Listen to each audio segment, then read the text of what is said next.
And we need to evolve our content creation to embrace all these new technologies and opportunities and distribution channels. And the first step to doing that is us becoming much more literate about what other people are doing, how to do it better, and then putting into place all those kinds of things you've been talking about here, particularly Sarah and Ian, you're talking about aligning government policy with educational policy. Those are really critical things, making sure that, you know, it's true governments are not particularly good at innovation. That's not what they do best. But they invest hundreds and hundreds of millions of dollars of public money in a variety of investment schemes and research and development schemes and tax subsidies and so on to support various industries, including our industry. How well are we using those investments, and how do we need to evolve, to speak to your point, about using those investments differently? So we're not just looking at a domestic market, but we're also looking at international opportunity.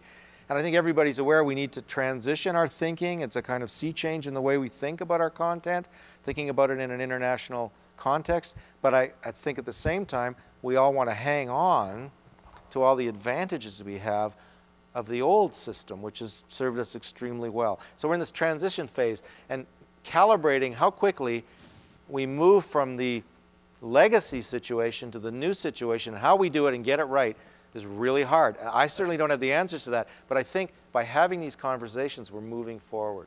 Ian, well, and that's certainly one of the big challenges, is how do we preserve the existing model that, you know, has some problems and may not be particularly stable in the long run, but how do we do things without totally destabilizing that as we try to move to a new approach to things? Well, Ian wanted to say something. I just want to say one thing. We should all get involved.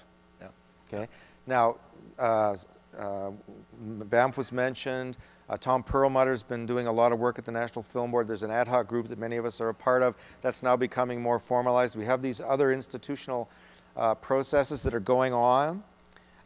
We should get involved. We should make this part of our role in the industry. And we should talk about it all the time and grow together and develop our literacy together and build some momentum. What we need is a chorus. We need a big choir that's building a kind of some harmony around this. And there'll be lots of discordance as well, but I think there's an opportunity for a lot of harmony. So that sounds kind of maybe a little flaky, but I don't think it is flaky. I really don't. I think that it's a good analogy. Shiny choir works for me. The digital choir? Yeah. I think to Norm's point, we do have an unprecedented level of organization in this country across the board, from the creative sectors to the technology sectors. You know, we've got a lot more ability. I mean, if you look at the U.S., you know, we can't even identify an interactive digital media association really on the ground in the U.S.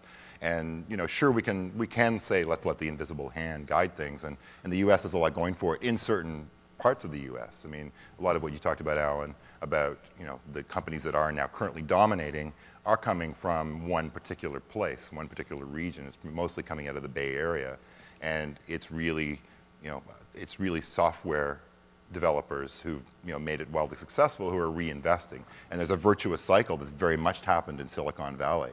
Yeah. So it's already off and self-perpetuating. It's not doing content particularly. It's not really doing narrative experiences. It's really focused a lot on platform. So it's very heavily dominating the platform side of the equation. But yet it's not really a holistic U.S. story that the U.S. is, you know, is wildly dominating the interactive and digital media platform space.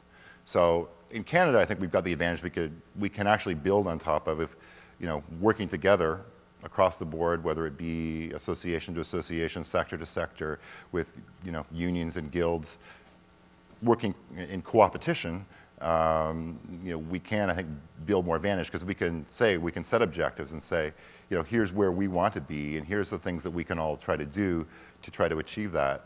And, you know, I have to believe, I mean, we run organizations, and we believe in the collective, the power of the collective to be able to achieve things that can't be done by individual companies. So I think, you know, there's the ability here to actually, you know, do something very interesting. And you know, being in a small country, we can create, you know, a level of organization, and I think we also have the opportunity to have a really interesting kind of sandbox for, you know, being able to develop, to be a platform for, you know, pushing very interesting things out into the world. Okay. Ian? I guess I wanted to add, because part of a national digital strategy has to provide the infrastructure that a country needs to be a digital nation.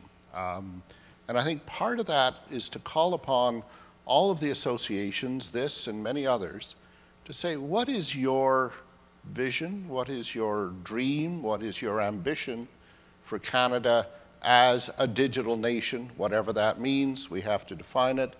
Kevin used the date 2017, which all of you realize the significance of that is the 150th anniversary of Canada, of Confederation. Some of you are old enough to remember 1967 and what a phenomenal outpouring that was for Canada as a country, and certainly in terms of the cultural sphere, phenomenal change happened. It was a watershed year. How do we make 2017?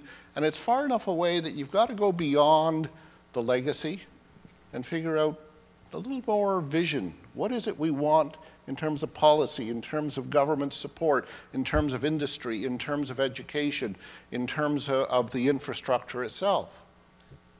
And I know in the library and archives community, we've been talking about this for 5 years. We ran a conference over in Montebello 3-4 years ago on digital information strategy. It's all up online. Setting out the standards, setting out the metadata, setting out the structures we need. And I know the library community will tell you what their ambition is. Their moonshot is clear. We want online, accessible, free, everything ever published in Canada. Period. We want it up there. We'll respect copyright and there are ways of dealing with that. But why don't we have it? Google is doing 9 million books at University of Michigan. Our published heritage is 3 to 4 million. Why can't we do it? A whole lot of institutions, librarians are ready to go. They formed a coalition across major institutions. They know where we're going to have the trusted digital repositories for long-term preservation. We know how to deal with access issues. Open Text has offered their technology free to enable the access. Because Open Text knows if we do this successfully in Canada, they got a solution they can market elsewhere. So there are a lot of other countries looking for the same thing. But do you know right now, online, in a knowledge economy, only 4% of Canada's published heritage is currently available online. 4%. For audiovisual, it's way less than 1%. what's holding us back? What's the barrier? We've got the organization, we've got the private sector support, we've got a variety of provinces interested, and Alberta's doing some great work in this. BC's come along, Quebec is looking at the possibilities. We need some leadership and support at the federal level. Is that because funding is needed to make it happen? We need some funding, but would be matched by the private sector.